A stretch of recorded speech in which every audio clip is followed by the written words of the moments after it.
Hey, what is going on, guys? In this video today, we're going to be going over a question that I'm sure many of you are wondering right now. Are the next-gen consoles worth it if the main game you play is Fortnite? I think it's a pretty safe assumption that since my channel is Fortnite only, if you're watching this video, there's a solid chance that Fortnite's the main game you play, or at the very least, one of the main games you play. Now, in my last video, I talked about the biggest differences between next-gen and current-gen, so if you missed that, check it out. But this video is basically going to be a review of how much those differences really matter, and whether or not they actually do enough to warrant the $400 to $500 price tag of one of these new consoles. So without further ado, let's get right into it.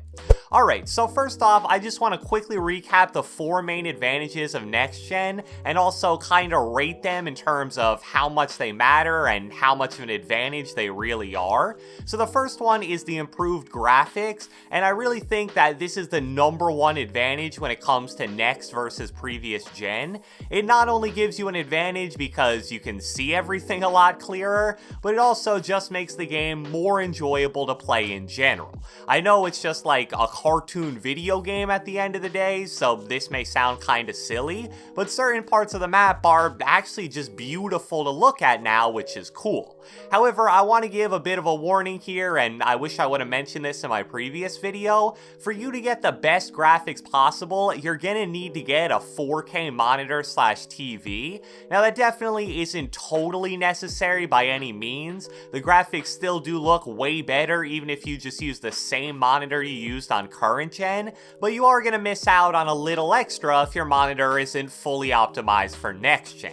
You can get a good 4K 120Hz monitor for around $250 to $300 last time I checked, and in the near future I'm going to do more research and make a full video about that topic, but just know if you don't upgrade your setup, your graphics will still be really good, but it won't meet its fullest potential.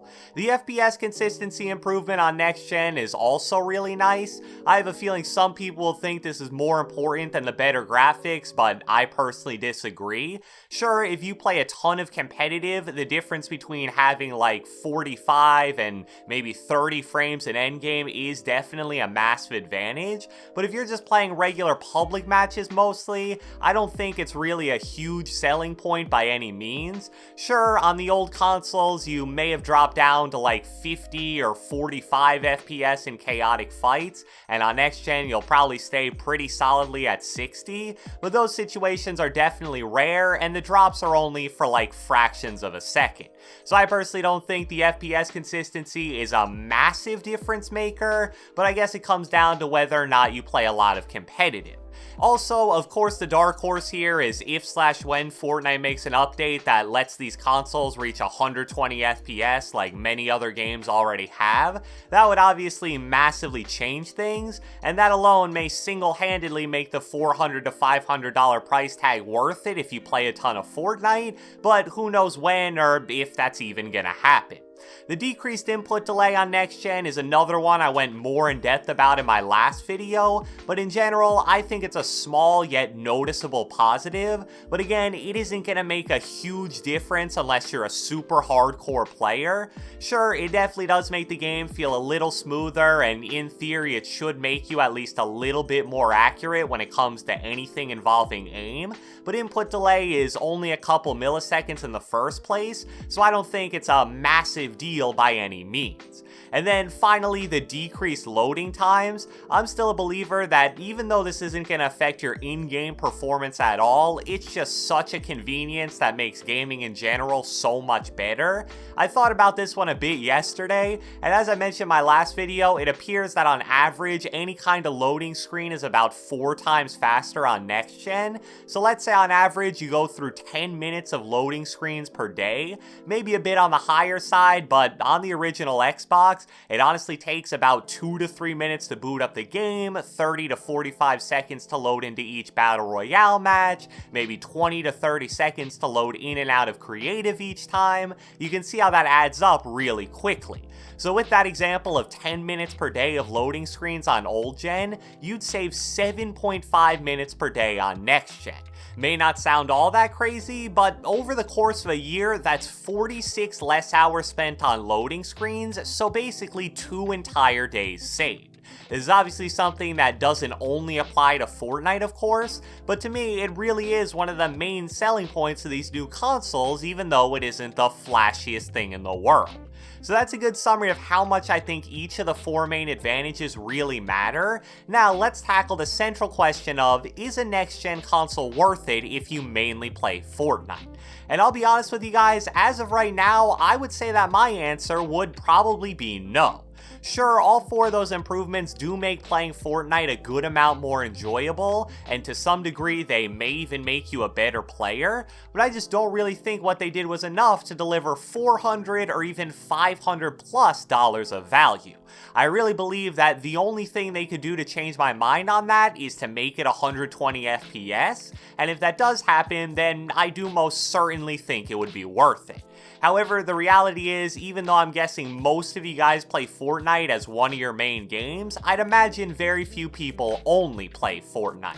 So when you account for the advantages of next-gen in other games, that's when the question of, is it worth the price tag, really does get a lot more interesting. And to be honest, I think it really depends on the other games that you play.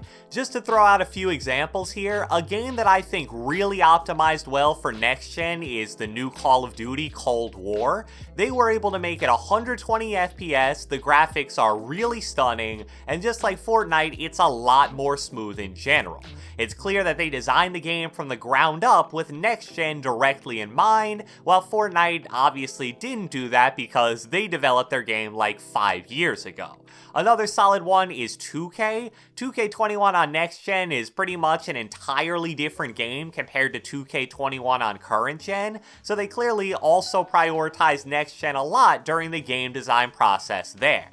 On the flip side, a game like Madden, on the other hand, seems to be an absolute flop on next gen. I haven't played it since about September, but I follow and talk to a lot of Madden pros, and they say that there's almost no difference at all between the current gen and next gen versions of the game. So much like most things in life, the answer to, is next gen worth it, really varies from player to player. I'm sure there's tons of people out there that mainly play Fortnite and Madden as their 2 main games, and if you're one of those people, I'd say that there's no rush to go out and get a new console. However, if you're someone who maybe plays Fortnite, COD, and 2K equally, which again is definitely pretty common, at that point you're probably getting enough value to really make it worth it. Just please don't go pay $900 or whatever people are charging for on the resale market, because that's just ridiculous. So I hope you guys enjoyed this video, and if you watched the entire thing, be sure to let me know with a comment down the comment section below. Let me know whether or not you think these next-gen consoles are worth it based on what you've seen from them. Be sure to leave a like, leave a comment, subscribe, turn on post notifications, do whatever the heck you want, and I will catch you guys next time.